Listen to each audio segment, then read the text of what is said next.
Guys हम जब भी कोई इंटरव्यू के लिए जाते हैं तो हमेशा एक नर्वसनेस होता है कि शायद से मेरा इंटरव्यू अच्छा नहीं जाएगा, शायद से मेरे आंसर्स इंटरव्यूअर को अच्छे नहीं लगेंगे। तो गाइज इस वीडियो में मैं आपको 6 मोस्ट कॉमन क्वेश्चंस बताने वाला हूं जो कि आपके इंटरव्यूअर हमेशा आपको पूछते हैं, चाहे आप कोई भी पोस्ट के लिए, चाहे आप कोई भी प्रोफेशन से क्यों ना जा रहे हो। इस वीडियो में मैं आपको 6 मोस्ट कॉमन इंटरव्यू के क्वेश्चंस बोलूंगा विद आंसर्स, जिससे आप ढंग से कैसे आंसर दे पाए, जिससे आपके रिजेक्शन चांसेस एकदम कम हो जाएंगे। इस वीडियो को लास्ट तक देखिए जानने के लिए। और गाइज अगर आप हमारे चैनल में नए हो देन डू सब्सक्राइब और इस वीडियो को एक लाइक जरूर कर दीजिएगा। तो चलिए गाइस आज की इस वीडियो को स्टार्ट करते हैं।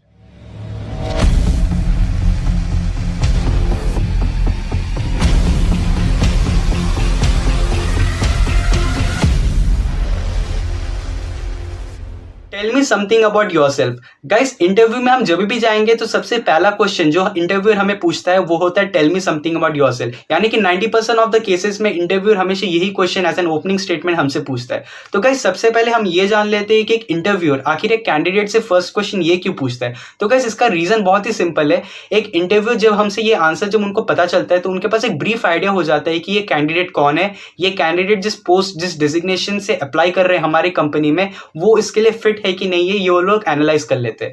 अभी गाइस ये जो आंसर होता है इसका जो आंसर का जो वेटेज होता है वो बहुत ही ज्यादा होता है। अभी guys tell me something about yourself एक बहुत ही इंपॉर्टेंट क्वेश्चन होता है जिसका वेटेज बहुत ज्यादा होता है। गाइस वेटेज से मेरा मतलब है इंपॉर्टेंस का। गाइस इंपॉर्टेंस बहुत ज्यादा इसलिए होता है क्योंकि इसी क्वेश्चन के आंसर के बेसिस के ऊपर ही हमारा इंटरव्यू बाकी का जज हो जाता है। अभी गाइस इसका आंसर अगर हम ढंग से दे पाते हैं और अगर इंटरव्यू हमारे आंसर से सेटिस्फाइड होते हैं तो हमारे 50% सिलेक्शन चांसेस यही से हो जाता है। और अगर हम ठीक से नहीं दे पाते तो इंटरव्यू को इंटरेस्ट नहीं होता हमारे ऊपर ज्यादा क्वेश्चन पूछे और वही से उनका इंटरेस्ट जिससे लॉस हो जाता है, इसलिए वो हमसे ज्यादा क्वेश्चन नहीं पूछते और हमारा डाउनफॉल ज्यादा हो जाता है। इसीलिए ये क्वेश्चन का इंपॉर्टेंस बहुत ही ज्यादा होता है जिसका हमें हमेशा पॉजिटिव वे में अप्रोच करना है और इसका आंसर भी हमेशा पॉजिटिव वे में देना है। अभी गाइस क्योंकि मैं एक एचएम बैकग्राउंड से हूं तो मैं आपको एक एचएम सैंपल दूंगा कि मुझसे अगर कोई पूछेगा तो मैं क्या बोलूंगा। तो गाइस अगर मुझसे कोई अगर पूछता है कि tell me something about yourself तो मेरा आंसर रहेगा sure sir, my name is Rishabh Ray and I am currently doing my graduation from XYZ college of XYZ course. I did my industrial training from a multinational company of XYZ for a period of 1 year. I worked in all the 4 departments, and talking about my personal favorite, it is front office department. Talking about my personal hobbies, I love to play football and cricket. And I have some sheer talent in writing ability and I love to communicate with people. तो guys ये था मेरा tell me something about yourself. मैंने बहुत ही easy way में बोला और इसको ज्यादा डीप नहीं किया क्योंकि गाइस आप जितना डीप आंसर दोगे, आप जितना इस चीज में डीपर जाओगे, आपको इंटरव्यू उतना ही डीपर क्वेश्चंस पूछेंगे। इसीलिए आपको इसका आंसर बहुत ही सिंपल, आपको बहुत ही पॉजिटिव वे में बोलना है। आपको अपने बारे में, अपने हॉबीज के बारे में, आप कौन हो, आपके एजुकेशनल क्वालिफिकेशन क्या है और आप प्रेजेंटली क्या कर रहे हो। तो ये कुछ ऐसे पॉइंट्स है जो कि आपको कवर करने हैं और इस पॉइंट्स को कवर करने के बाद आपको लास्ट में थैंक यू बोलना है। ये अगर आप बोलोगे एक स्माइल के साथ तो गाइस आपका ये वाला फर्स्ट जो इनिशिएटिव है, फर्स्ट जो स्टेज है, बहुत ही इजीली और बहुत ही पॉजिटिव वे में आप इसको क्लियर कर पाओगे। तो गाइस ये था tell me something about yourself, what are your strengths. So guys जब हम फर्स्ट फेज ऑफ इंटरव्यू को पार कर लेते हैं उसके बाद यूजुअली इंटरव्यूअर आपसे जो क्वेश्चन पूछता है वो यही होता है कि व्हाट आर योर स्ट्रेंथ्स। अभी गाइस ये बहुत ही कॉमन क्वेश्चन है और इसका आंसर यूजुअली हम सबको पता रहता है कि हम लोग यहाँ पे बहुत सारे अलग अलग पॉइंट्स यहाँ पे बोल सकते हैं व्हाट आर योर स्ट्रेंथ्स के बारे में। कुछ बेसिक पॉइंट्स जो कि यूजुअली कैंडिडेट्स बोलते हैं वो यही होता है कि I M very dedicated person, I'm a very hardworking person, I'm a very honest person, I'm a very motivated person, I'm a very goal oriented person। ये कुछ ऐसे पॉइंट्स हैं जो कि हम लोग बोल सकते हैं इस क्वेश्चन में, क्योंकि इसका ये कुछ ज्यादा डिफिकल्ट नहीं है और इसको बनाना भी कुछ ज्यादा मतलब हार्ड नहीं है। ये हमारे मुंह में जो आएगा हम ये बोल सकते हैं। लेकिन एक चीज का हमेशा याद रखिएगा कि आप जब बोलेंगे तब हमें हमेशा एक पॉजिटिव वे में आप इसका आंसर दीजिए और अपने पॉजिटिव नेचर के बारे में शो कीजिए, क्योंकि यहाँ पे क्वेश्चन है कि व्हाट आर योर स्ट्रेंथ्स। तो यहाँ पे आपको अपने पॉजिटिव अप्रोच के बारे में बताना है। गाइस इस क्वेश्चन में सिर्फ एक चीज का याद रखिए कि आपको जब ये क्वेश्चन पूछा जाएगा तो आप इसका आंसर एक ओवर कॉन्फिडेंट मैनर में मत दीजिए। जैसे कि मैं आपको एग्जांपल देता हूं कि आप एक सेल्स डिपार्टमेंट के लिए इंटरव्यू दे रहे हो, तो आप जब सेल्स के लिए इंटरव्यू जाओगे तो आप कभी भी स्ट्रेंथ्स में ये मत बोल दीजिएगा कि sir I am having a strength of achieving all the targets whatever you gonna give me. तो गाइस ये एक बहुत ही ओवर कॉन्फिडेंट आंसर है कि आप कंपनी में आए ही नहीं हो उसके पहले से ही आप इंटरव्यू को ये भरोसा दिला रहे हो कि आपको जितने भी टारगेट्स दिए जाएंगे आप उन सारे टारगेट्स को अचीव कर पाओगे। अरे आप पहले कंपनी में आइए, धीरे धीरे काम सीखिए, फिर आपका परफॉर्मेंस के बेसिस के ऊपर दिखाइए। आपने इंटरव्यू ही नहीं दिया और आप पहले से अगर ऐसा क्लेम कर रहे हो कि आप अभी से टारगेट को अचीव कर पाओगे तो ये एक ओवर कॉन्फिडेंट नेचर है जो आप यूजुअली शो मत कीजिए। आप जितना लिमिट में हो सके उतना ही आप बोलिए। आपको इंटरव्यू तो आपको तो आंसर देना ही है, पॉजिटिव वे में ही देना है, लेकिन एक लिमिट में बोलिए। तो गाइस ये था स्ट्रेंथ्स के बारे में, जो कि ज्यादा डिफिकल्ट नहीं आता है। मेन चीज होता है हमारी वीकनेस में, जो कि मैं आपको नेक्स्ट बताने वाला हूँ। गाइस मैंने अपने स्ट्रेंथ के बारे में तो बोल दिया, अभी जब क्वेश्चन आएगा कि व्हाट इज योर वीकनेस, तो गाइस इसका आंसर हम कैसे दे सकते हैं। गाइस यूजुअली हम लोग कंफ्यूज हो जाते हैं वीकनेस के टॉपिक के ऊपर ही, लेकिन मैं आपको बता दूं कि वीकनेस का जो आंसर होता है वो थोड़ा सा अलग होता है। अलग इन द सेंस इसका आंसर आपको एज अ वीकनेस तो देना ही पड़ेगा, लेकिन इंटरव्यू के कानों तक एज अ स्ट्रेंथ जाना चाहिए। जैसे कि मैं आपको एक एग्जांपल बताता हूँ। गाइस मुझे अगर कोई पूछेगा कि व्हाट इज योर वीकनेस, तो मेरा आंसर क्या रहेगा? मेरा आंसर रहेगा, sir I am having a weakness of being a perfectionist and I can not tolerate anything that is not 100% accurate until and unless my last project is 100% accurate I cannot go to the next project। तो guys इसका मतलब क्या हुआ? इसका मतलब ये हुआ कि मेरे पास एक ऐसा वीकनेस है कि मैं बहुत ही परफेक्शनिस्ट हूँ। जब तक मेरा लास्ट काम 100% एक्यूरेट नहीं होगा तब तक मैं नेक्स्ट काम में नहीं जाऊंगा। तो गाइस ये एक तरह से मेरा वीकनेस भी हुआ, क्योंकि मैं नेक्स्ट काम में नहीं जा पा रहा हूँ। लेकिन मेरा स्ट्रेंथ कैसे हुआ? क्योंकि मेरा जो लास्ट प्रोजेक्ट था उसको मैं एक्यूरेट करके ही छोड़ूंगा। जब तक मेरा 100% एक्यूरेट काम नहीं होता तब तक मैं नेक्स्ट प्रोजेक्ट में नहीं जाऊंगा।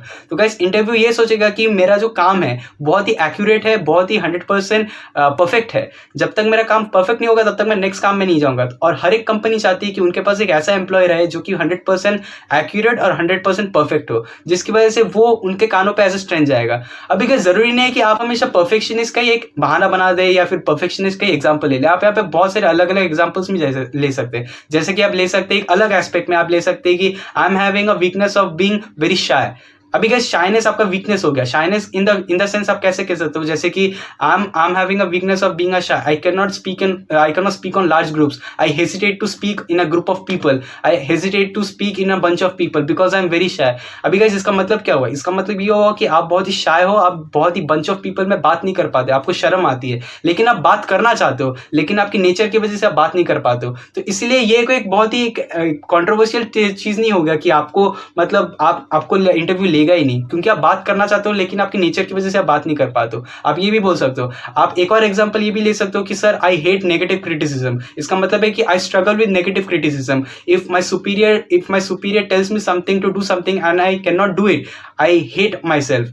इसका मतलब क्या हुआ कि मेरा सुपीरियर मुझे कुछ कहना चाहता है लेकिन मैं वो कर नहीं पा रहा हूँ, इसलिए मुझे अपने ऊपर एक बहुत ही हेट हो रहा है कि मैं वो काम नहीं कर पा रहा हूँ। इसका मतलब क्या हुआ? इसका मतलब यही हुआ कि आप एक काम करना चाहते हो लेकिन आप कर नहीं पा रहे हो, तो इसलिए आपको अपने ऊपर गुस्सा आ रहा है कि आप वो काम क्यों नहीं कर पा रहे हो। तो इससे एक इंटरव्यू के पास भी एक स्ट्रेंथ के जैसे ही जा रहा है कि ये बंदा या ये बंदी काम करना चाह रहा है लेकिन वो कर नहीं पा रहा है कुछ अलग अलग रीजंस की वजह से। तो गाइस यहाँ पे ऐसे भी एग्जाम्पल्स आप दे सकते हो that I hate negative criticism, I am a perfectionist, I am a shy person. तो ये कुछ ऐसे एग्जाम्पल्स है जो कि आप यूटिलाइज कर सकते हो to crack this weakness part. Guys इसके बाद जो क्वेश्चन पूछा जाता है यूजुअली इंटरव्यू में वो ये होता है कि what do you know about a company. तो गाइस ये क्वेश्चन इंटरव्यू यूजुअली इसलिए पूछता है जिससे आपके बेसिक नॉलेज को वो जज कर पाए कि आपको उस कंपनी के बारे में कितना पता है। तो गाइस आप हमेशा एक चीज याद रखिएगा कि आप जब भी जिस भी कंपनी के लिए जा रहे हो इंटरव्यू देने के लिए, उस कंपनी के बारे में थोड़ा बहुत रिसर्च आप जरूर कर दीजिएगा। रिसर्च कौन कौन पॉइंट्स में आपको करना चाहिए? आपको सबसे पहले ये पॉइंट्स के ऊपर करना चाहिए कि आप जिस कंपनी के लिए जा रहे हो उस कंपनी का हेडक्वार्टर्स किधर है, उस कंपनी का बिजनेस मॉडल कैसे वर्क होता है, उस कंपनी का टोटल जो बिजनेस मॉडल वो कैसे चलता है, उस कंपनी का किधर किधर हेडक्वार्टर्स है, उस कंपनी का किधर किधर बेसिस है, मतलब कितने कंट्रीज में बेसिस है, वो आप जिस कंपनी में जा रहे हो उसका क्या मल्टीनेशनल बेसिस है कि नहीं है, वो कंपनी का सीईओ कौन है, वो कंपनी का चेयरमैन कौन है।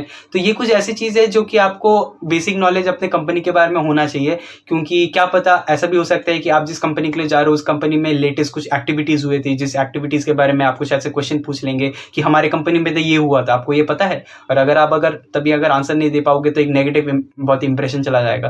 तो आप जिस भी कंपनी के लिए जा रहे हो उस कंपनी के बारे में थोड़ा सा रिसर्च आप जरूर कर दीजिएगा। और जब भी आप बोलेंगे इसका आंसर बहुत ही ईजी, बहुत ही काम वे में बोलना, कोई हड़बड़ी करने की जरूरत नहीं है। ऐसा नहीं लगना चाहिए कि आप रट्टा मार के पूरा आए हो वहां पे हड़बड़ी से आप बोल रहे हो। गाइस रट्टा सब मारते हैं, आप भी रट्टा मारते हो, मुझे भी जब ये क्वेश्चन पूछा जाएगा मैं भी रट्टा मार के ही आऊंगा, लेकिन बहुत ही ईजी वे में आपको देना है, बहुत ही ईजी और बहुत ही काम वे में देना है। और याद रखिएगा आप जब भी बोलेंगे always try to have a smile in your face. मतलब ऐसा मत बोलिएगा कि बहुत ही डर के आप बोल रहे हो, बहुत ही ईजी, बहुत ही न्यूट्रल वे में and with a smile you need to just speak the answer, very easy. अगर आप ऐसे बोलोगे तो कोई प्रॉब्लम नहीं होगा, बहुत ही ईजी वे में, बहुत ही काम वे में आपको इसका आंसर देना है। That's it. इन सब के बाद आपका इंटरव्यू धीरे धीरे खत्म होने के स्टेज में आता है, और जब आपका इंटरव्यू खत्म होने के स्टेज में आता है तो यूजुअली जो क्वेश्चन एंडिंग में पूछे जाते हैं वो यही होता है कि why should we hire you. अभी गाइस ये भी एक बहुत ही इंपॉर्टेंट क्वेश्चन है, क्योंकि इस क्वेश्चन का जवाब आपको बहुत ही कॉन्फिडेंट वे में देना पड़ेगा। और सिंपल सेंस में why should we hire you का आंसर आपको बहुत ही कॉन्फिडेंट और आपको अपने आप को प्रूव करना पड़ेगा कि आप उस कंपनी के लिए क्यों हो और आप ही को उस कंपनी में जॉब क्यों मिलना चाहिए। तो गाइस मुझे अगर कोई पूछेगा तो मैं क्या बोलूँगा कि sir this is an excellent opportunity for me that I am getting a chance to work with such a renowned company like yours.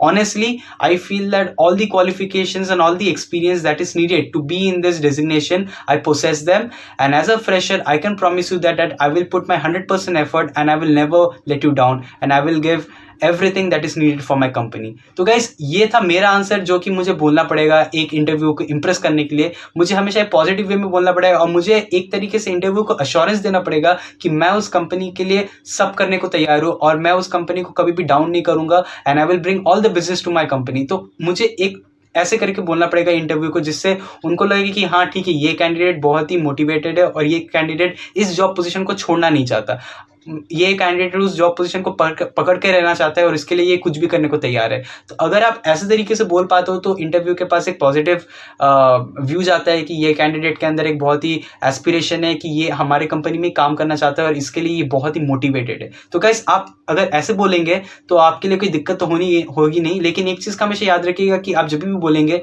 Confidently बोलिएगा। आप बीच में रुक मत जाइएगा, बीच में ऐसा सोचने मत लगिएगा कि क्यों मैं इसका आंसर क्यों दूं, क्या दूं, क्योंकि इसका जो आंसर है आपको कभी कभी बना के भी बोलना पड़ता है, कभी कभी आपको थोड़ा बहुत झूठ भी बोलना पड़ता है, लेकिन आप जो भी बोले आप हमेशा कॉन्फिडेंटली बोले, यही सबसे इंपॉर्टेंट चीज़ है इस आंसर में। तो अभी अगर हम बात करें इंटरव्यू के सबसे लास्ट इंपॉर्टेंट पॉइंट के बारे में तो वो यही है कि what is your salary expectation. अभी गाइस ये बहुत ही एक यूनिक और बहुत ही इंटरेस्टिंग टॉपिक है, क्योंकि इस टॉपिक में हम लोग सोचते हैं कि हम लोग बहुत ही ज़्यादा बार्गेन करेंगे और हमको एक बहुत ही ज़्यादा पैकेज मिल जाएगा।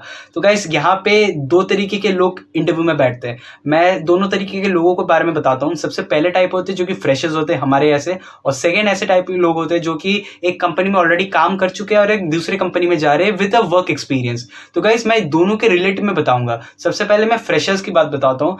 हम जैसे फ्रेशर्स अगर कोई कंपनी में फर्स्ट टाइम अगर जॉब करने को जा रहे हैं और अगर हमको ये क्वेश्चन पूछा जाता है कि what is a salary expectation, तो मैं रिकमेंड हमेशा यही करूंगा कि आप कभी भी कोई डिमांड ही मत कीजिए। डिमांड इन द सेंस मैं ये नहीं कर रहा हूँ कि आप फ्री में काम करें, आप ये मत कीजिए। आपको अगर ये क्वेश्चन पूछा जाता है कि what is a salary expectation, तो आप हमेशा यही बोलिए कि ma'am I am not having any kind of salary expectation from my side, as a fresher I am very happy with the package that I will be offered. तो guys इससे क्या होता है कि आपको जब ऑफर लेटर मिलेगा तभी आप बार्गेन कर पाओगे, उस टाइम पे आप वहां पे तभी नेगोशिएशन कर पाओगे। लेकिन अब अगर आप पहले से ही अगर बार्गेन करते रहोगे, पहले से ही अगर आप नेगोशिएशन करते रहोगे, तो यहाँ से एक नेगेटिव एक बहुत ही एक व्यू चला जाता है इंटरव्यू के पास कि ये कैंडिडेट जो है, ये कैंडिडेट पैसे को लेकर बहुत ही ज़्यादा पोसेसिव है और वो काम से ज़्यादा पैसों को प्रायोरिटी दे रहा है। तो गाइस यहाँ से पता चलता है कि आप कंपनी के लिए काम कम करोगे और आप पैसे लेकर ही भाग जाओगे। तो गाइस ये जो सेंस है, अगर आप फ्रेशर हो तो आप हमेशा जो पैकेज आपको ऑफर किया जाएगा आप उसी में हैप्पी रह जाओ और आप हमेशा यही बोलिए कि what ever package I will be offered I am very much happy with that.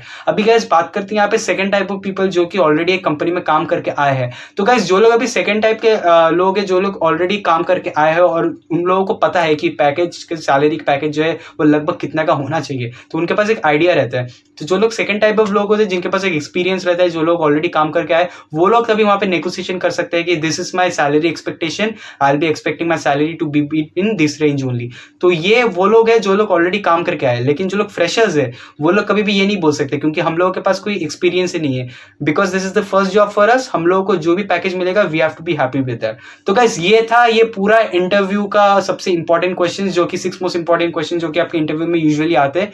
तो गाइस इस वीडियो को आप ध्यान से देखिए, ये वीडियो जो था आप लोगों के लिए बहुत ही इंपॉर्टेंट रहेगा क्योंकि इस वीडियो में मैंने आपको सारे पॉइंट्स बताए जो कि यूजुअली एक इंटरव्यू में पूछे जाते हैं। और अगर आप इस वीडियो को फॉलो करेंगे तो यूजुअली आपको इंटरव्यू में कोई प्रॉब्लम नहीं होगा। लेकिन हाँ, एक चीज का आपको हमेशा याद रखना पड़ेगा कि interview is all about speaking and it is all about your fluency and confidence. अगर आपकी इंग्लिश फ्लुएंसी अच्छी है और अगर आपके अंदर कॉन्फिडेंस है then you don't have to worry about. आपके पास ज्यादा नॉलेज भी अगर नहीं रहेगी तो भी आप इजीली क्रैक कर पाओगे अपने कॉन्फिडेंस और अपनी फ्लुएंसी के माध्यम से। लेकिन अगर आपका ये दोनों चीज नहीं है then I would recommend you that please develop this two things and if you are having this then you don't have to worry about anything. तो गाइस ये वीडियो कैसा लगा please let me know in the comments below और please please please इस video को एक like जरूर कर दीजिएगा। और अगर आप चैनल में नए हो then please subscribe to industry helper for more of this contents. So thank you guys, have a good day and see या।